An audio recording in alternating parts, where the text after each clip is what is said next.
चाँद तारों अपनी रंगत पर न इतराओ जियादा चाँद तारों अपनी रंगत पर मेरे आका को देखोगी चमकना भूल जाओगे। जरे হবে না मिलेमिशे হবে না नहीं देखबे मेरे आका को देखोगी चमकना भूल जाओगी। अगर तैबा को जाओगी तो आना भूल जाओगे। अगर तुम गौर से मेरी नबी की नात सुन लोगी, अगर तुम गौर से मेरी नबी की नात सुन लोगी, मेरा दावा है तुम गाना बजाना भूल जाओगे। যেটা হবে না মিলেমিশে হবে না এই দেখবে मेरा दावा है तुम गाना बजाना भूल जाओगे। अल्लाहुम्मा सल्ली अला सय्यिदिना व अला आलि सय्यिदिना। भाई शेष पर्व आलोचना আমি প্রায় শেষের দিকে। ভাই আমার ভক্তগণ ভাই তিনি আসবেন, আমি ছেড়ে দেব, প্রায় কাছাকাছি এসে গেছে আপনাদের এলাকায়, মানে প্রায় আশা আশা ভাব। যাই হোক, একটা কথা আপনাদেরকে বলি, আমি গুনাহগার বিদায় নেব। ভাই আমি আলোচনার ভিতরে দুটো কথা বলেছিলাম, আবু জাহালকে সাধুবাদ দেওয়া দরকার একটা, আর দেশের যিনি প্রধানমন্ত্রী তাকেও সাধুবাদ দেওয়া দরকার। সেটা হলো উনি যত নাড়া নেড়েছে তত মুসলমান এক জায়গায় হয়েছে, ঠিক কিনা বাবা? আর আবু জাহাল আমার নবীকে যত কষ্ট দিয়েছে ইমানের কলমা তত বেশি পড়েছে। জোরে হবে না? আরো জোরে হবে না? কারণ আবু জেহেলও জানতো আল আমিন সত্য নবী, আবু জেহেলও জানতো, কিন্তু আমি লিডার হিসাবে আমার মুখ দিয়ে যখন ওটা প্রবাহিত হবে সবাই আমায় দাম দেবে, দাম দেবে না, তাই আমাকে দমন করতে হবে, আমাকে সব সময় চেপে রাখতে হবে। আমি চেপে রাখতে পারলে আমার বাজার ভালো থাকবে। ভাই আমার নবীকে চেপে রাখা গিয়েছিল, আমার নবীকে এত কষ্ট দিও আমার নবীকে ক্ষতি করতে পেরেছে। নিজে গর্ত খুঁড়েছে নিজেই পড়েছে, ঠিক কিনা বাবা? নিজে গর্ত খুঁড়েছে নিজেই পড়েছে। আবু জাহাল মক্কার সব মানুষকে বলে দিত মোহাম্মদ এতিম, মোহাম্মদ জাদুঘর, তার কাছে যেও না। ভাই এই যে মানুষকে ব্রেন ওয়াশ করা, আপনাকে ছোট্ট একটা এক্সাম্পল দিচ্ছি। মাদ্রাসার কর্নারে কাল সকালে দেখবেন 20-50 জন দাঁড়িয়ে থাকবেন, এখান দিয়ে কোনো ছেলে যখন যাবে না ও দাঁড়িয়ে দেখবে ব্যাপারটা কি হচ্ছে নাকি গো।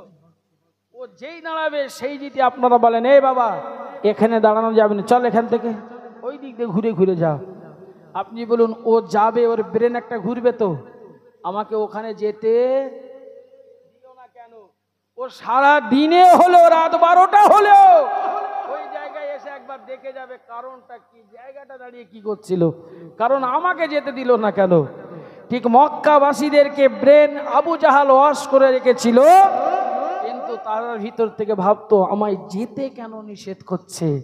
আমি একবার যে দেখেছি আল আমিন নবীকে, যে জনি গিয়েছে আমার নবীর নূরের চেহারাতে, নবীর আদর্শই, আমার নবীর কথার আদর্শতে ইমানের কলমা পড়ে মুসলমান হয়েছে। জোরে বলুন, আরো জোরে বলে। যেই গিয়েছে সে আর ফিরে আসার লাইন হয় না, এটাও আবু জেহেল জানতো, মুহাম্মাদের সম্মুখে যে যাবে সে ফিরে আসার কোনো লাইন নয়, অটোমেটিক সে পড়বে। তার জানতো নিশ্চয়ই এই ওয়াকিয়া আপনারা শুনেছেন, আমিনুল মুমিনিন খলিফাতুল মুসলিমিন হযরত ওমর ফারুক রাদিয়াল্লাহু তাআলা আনহু, তিনি পৃথিবীর কুখ্যাত মানুষ ধরতে গেলে, কিন্তু আদৌ ওটা আমাদের আলোচনা নয়, যিনি আমার নবীকে মারার জন্য উলঙ্গ তরবাল নিয়েছিল, ঠিক কিনা বাবা? সেই ওমর ফারুক আজ এমন পরিবর্তন হলো, আমার নবীর পাশে জনম জনম জান্নাতের বাগানে ঘুমাচ্ছে। জোরে বলুন, আরো জোরে বলে। আমরা কি আমার নবীকে মারতে গেছি? জি, আমরা না মারলেও মারা সব সময় ভঙ্গিনী। যদি বলেন কি তার প্রমাণ দেবো, এই কথা প্রথম বললে আপনারা থাকতেন না, লাস্টের দিকে আমি বলি সব জায়গায়। আজও আপনাদেরকে বলছি, আমাদের নবীকে আপনারা মারেন না ভালোবাসেন? ভালোবাসেন, এই কথাটা বলবেন তো। এবারে কে মারছে সেটা তো আমি বলবো। জি, আমি মাকসুদুর রহমান আপনাকে দাওয়াত করে আমার বাড়িতে নিয়ে যাব, ভালো মন্দ খাবার দাবার সবই দেব, কিন্তু যদি আপনার জন্য একটা রুল রেখে দিই পেটায় লাগানোর জন্য, আপনি আমাকে খালি ভাববেন বাগনান থানার এই চক্করে যদি আপনার দেখিয়েছে, আপনারও লাল করে ছেড়ে দেবো নাকি গো? আমি ভালো মন্দ খাওয়াবো, কিন্তু আপনি যে লাঠিটা আপনাকে ধরবো, যতই দামি খাওয়া দেখাই না কেন, কিন্তু আপনার ওই খাওয়াটা কিন্তু মন তৃপ্তিকর হবে না। আপনি বলুন, আমরা নবীকে বড় পিয়ার করি, ভালোবাসি, কিন্তু হাদিসে তো এসেছে, আলেমগণ তো আপনাদেরকে বলেছে, যারা রসুলের মুখের দাড়িটা কাটে তারা কি করে? ছেড়ে বলো, এবারে তো ওয়াজ গন্ডগোল। এতক্ষণ হুজুর লাইনে যাচ্ছিল, আপনি বলুন, যারা দাড়িগুলো কাটছে তারা রসুলের কোথায় খুর দিচ্ছে বাবা? কোথায় দিচ্ছে বলেন বলেন বলেন? জি বাবা, আমরা রসুলের গলায় খুর দিচ্ছি, এবং এটাও করছি। আমার আবার যে বলছি, কেউ বলছে আমি 800 টাকা দিচ্ছি, ভালো করে ফেস করে দাড়িটা কাট। জি, ঈদের সময় মানুষ হয়ে গেছে আর জানোয়ার হয়ে ফিরেছে, চুলের 4-5 রকম কালার। ঈদের দিনে আমি নামাজ পড়ে দিচ্ছি, ভাই একটা ছেলে যেন বুড়ো হয়ে ঘুরছে। আমি বুঝি ভাই এই ছেলেটা এত জোরে হাঁটে, আমার এই গফুর ভাইকে বলছি, ও গফুর ভাই, এই ছেলেটা এত জোরে হাঁটছে, তাই বুড়ো টুড়ো নাকি? বলছে না হুজুর, ও চুল বুড়ো করেছে। ভাই ওই ছেলেটা যদি মরে যায়, ওই অবস্থায় তাকে কবরে দেওয়া হবে নাকি গো? যে ওই অবস্থায় তাকে কবরে দেবে, তাই কবরে ফেরেশতা দেখবে জুয়ান গেছে না বুড়ো গেছে। খাতা কলমে এসেছে জুয়ান, আর যে ফেরেশতা দেখছে বুড়ো মালে এসে কেন রে? যে ও ভাই, তাহলে কত রকম কালার পরে, আর এই নাংড়া জুতো পরে, পিকআপ, ওরে বাবা, ঈদের সময় দেখি সাইলেন্সার খুলে ঘুরতেছে। আমি কি ব্যাপার? বলছে সব ইচ্ছা করে খুলে ফেলেছে, কি আওয়াজ করছে মুসলমানের বাচ্চা, আর চারিদিকে পড়ছে, আর চারিদিকে খবর যাচ্ছে। আপনি বলুন, এদের ব্লাড এখানে গরম, কিন্তু জায়গায় গরম নেই, ঠিক কিনা বাবা? ভাই তাহলে এইগুলো আমাদের কি জানেন, ভুল কি জানেন তো, আমাদের শিক্ষা নাই বলে। এই শিক্ষাটাকে আমাকে অর্জন করতে হবে, এইগুলো আমাদের শিক্ষায় শিক্ষিত নিতে হবে। আজ যদি আমাদের ভিতরে শিক্ষা থাকতো, ওইসব ছেলেগুলো দেখুন, ওইসব যুবকগুলো দেখুন, ওরা টাকা ইনকাম করবে, ওই টাকাগুলো কিছু টাকা যেই হয়ে যাবে, কিছু টাকা দীঘায় কাটবে, কিছু টাকা কোলাঘাটে কাটবে, কিছু টাকা তার দিল্লিতে কাটবে, কিছু টাকা মদ আড্ডায় যে কাটবে, কিছু টাকা নাচ গানে কাটবে। ওই ছেলেটা কোনোদিন ডেভেলপ হতে পারবে না। খবর নিয়ে দেখবেন ওই ছেলেটা ক্যাশ টাকায় গাড়ি কিনে নে, 50,000 টাকা গাড়ি নিয়ে 2.5 লাখ টাকার গাড়ি নিয়ে ঘুরতেছে। ও একমাত্র তার নায়িকাকে দেখাবে বলে, আর অন্য কিছু নয়। খবর মিলিয়ে নেবেন, জলসার দিনে হাতে সব টোকেনগুলো কাগজে লিখে খালি ছুড়ে দিচ্ছে, এরকম করে ছুড়ে দিচ্ছে, মেয়েও দিচ্ছে ছেলেও দিচ্ছে, কারণ এই বেহাইয়াগুলো আমরা করাচ্ছি, ঠিক কিনা বাবা? জি, আল্লাহ রসুল সাল্লাল্লাহু আলাইহি ওয়াসাল্লামের সম্মুখে এক জাতি ইহুদি এসে বলছে, জি বলছে, ইয়া রাসূলুল্লাহ, ইয়া হাবিবাল্লাহ মুহাম্মদ, আমার জিনা করতে খুব উদাও হয়েছে, আমার জিনা করতে খুব উদাও হয়েছে। তখন আল্লাহ রাসূল সাল্লাল্লাহু আলাইহি ওয়াসাল্লামের সাহাবীরা বড় রাগান্বিত হয়ে গেলে তার উপরে। আমার নবী নিষেধ করলে রাগান্বিত হও না, মনের চাহিদাটা তো বলেছে। কিন্তু ওকে দেখে আমার রসুল সাল্লাল্লাহু আলাইহি সাল্লাম খুব কাকুতির সঙ্গে, বড় আদবের সঙ্গে, বড় মহাব্বতের সঙ্গে তাকে 2-3টে কথা বললেন। আমার নবীর কত সুন্দর আদর্শ দেখুন। বলছে, দেখো তুমি যাহাকে জিনা করতে যাবে সেটা তো কারুর বাড়ির মা। কথা বলে না কেন? বলছে, দেখো তোমার মায়ের সম্মুখে তোমার মাকে যদি কেউ যদি বলে জিনা করব, তোমার কেমন হবে? এখন বলছে, আমার রাগ এত বেড়ে যাবে, আমার তরবাল থাকলে দুখণ্ডিত করে দেব। বলছে, তাই? আমার হাবিব বলছে, তাই? বলছে, যদি তোমার বিবিকে কেউ ডেকে নিয়ে যদি বলে জিনা করব, তোমার কেমন হবে? মুহাম্মদ, আমি শরীর রাখতে পারছি নি, তাকে এখনই পেলে জ্যান্ত মাটিতে পুঁতে দেব। বলছে, হ্যাঁ। বলছে, যদি তোমার বোনকে কেউ ডেকে যদি এরকম বলে, তুমি কি বলবে? বলছে, আমি আরো রাগান্বিত হয়ে যাব। বলছি, তোমার ফুটফুটে ওই মানিকটা, ওই মেয়েটাকে যদি কেউ বলে, তোমার কেমন হবে? মুহাম্মদ, আপনি চুপ করে যান, আমার খুব কষ্ট হচ্ছে, যদি এখনই থাকতো দুখণ্ডিত করে দিতাম এবং এই জমিনে তাকে জিন্দা পুঁতে দিতাম। মুসলমান শুনে গেরা, জেনে রেখে দেন, ও নবী পাকের উম্মত উম্মতিরা, ওই সবাই আমার নবী সোনা জবান দিয়ে নবী আমার মিষ্টি মিষ্টি ভাবে আমার নবী ওই জাতি খুদিকে বলল, তুমি যাকে যাকে জিনা করার মতো তোমার উদ্দেশ্য নিয়েছ, সেও তো কারুর বাড়ির মা, সেও তো কারুর বাড়ির স্ত্রী, সেও তো কারুর বাড়ির বোন, সেও তো কারুর বাড়ির মেয়ে। তুমি যা কাজ করতে চলেছ, তোমার যদি এই জায়গায় এতটুকু রাগ হয়, কারুর তো বাড়ি ওরা কম সম্পর্ক, তাহার না কতইটা রাগ হবে।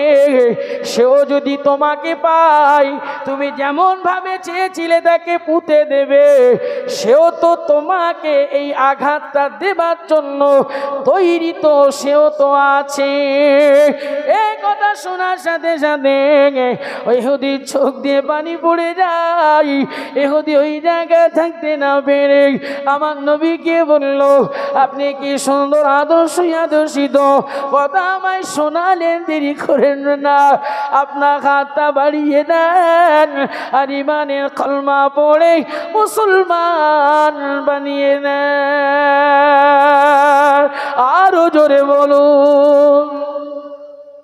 নবীর প্রত্যেকটা সাহাবী যারা আমার নবীর হাতে হাত দিয়ে ইমানের কলমা পড়েছে, একজন এইভাবে মসজিদে নববীতে যে পেশাব করছে, কথা বুঝতে পেরেছেন, সেও তো ইমানের কলমা পড়ে গেলে। ভাই আমার দোস্ত, আমার নবীর আদর্শতে তারা তৈরি হয়েছে, ঠিক কিনা বাবা? তাহলে আমার আদর্শতে অন্তত আমার এলাকা তৈরি হবে, আমাকে সে আদর্শ দেখাতে হবে, মানুষকে ভালোবাসতে হবে, মানুষের পাশে থাকতে হবে, মদিনাওয়ালা নবীর প্রেম করতে হবে, মদিনাওয়ালা নবীর প্রতি মহাব্বত দেখাতে হবে। যদি দেখি আমার এহকাল পরকাল যদি হতে পারি, আল্লাহ আমাদের কবরকে বড় জান্নাতের টুকরা বানিয়ে দেবে। আল্লাহ কবুল করেন, জোরে বলেন আল্লাহুম্মা আমিন। আমার আল্লাহ অবশ্যই করবে। তাই আপনাদেরকে বলে যাব, বাবা অন্তত দিনকাল সবই তো জানেন নাকি গো, দিনকাল সবই জানেন, সবই আপনারা বোঝেন, সেই জায়গা মাথায় রেখে অন্তত আজ আমাদের চলাফেরা দরকার। একটাই জিনিস বলে আমি বিদায় নেব, যেহেতু আমাকে ফের ভাই এখান থেকে যেতে হবে, সেখানে টাইম মতো আমায় পৌঁছাতে হবে। আজ একটাই কথা আপনাকে বলি ভাই, সেই আদর্শই একটু আদর্শিত হবেন, সেই সিস্টেমটা একটু মাথায় রাখবেন। ছোট্ট কথা শেষ যাবার পথে বলি ভাই, আপনি ধরেন একটা গাড়ি কিনবেন, শোরুমে যাবেন, একটা গাড়ি কিনবেন, শোরুমে যাবেন, শোরুম থেকে যে গাড়িটা কিনবেন, ওই গাড়িটা আপনার টাকায় না সরকারের টাকায়? যদি বলেন একটু বলেন, শেষ কথা, আর বিরক্ত দেব না, শেষ কথা, আপনার টাকায় গাড়ি কিনে আপনি হাই রোডে যখন উঠবেন, তখন বিনা কাগজে না কাগজ নিয়ে, নাকি গো, কাগজ নিয়ে যদি না ওঠেন, আপনার ভেতরে বিন্দু মাত্র একটু ভয় ভয় লাগবে নাকি গো? জি, মনে হয় পুলিশ ধরবে, চোরের মনে যেমন একটা পুলিশ আওয়াজ হয়, ঠিক এরকম মনে হবে সবসময়, মনে হয় ধরবে, এই চিন্তা সবসময় কিন্তু আপনার মাথায় থাকবে। তাহলে আপনি বলুন, আপনার টাকায় গাড়ি কিনে কাগজ বানিয়ে আপনাকে রোডে উঠতে হবে। ভাই রোডে যে উঠেছেন, দেখছেন সম্মুখে একটা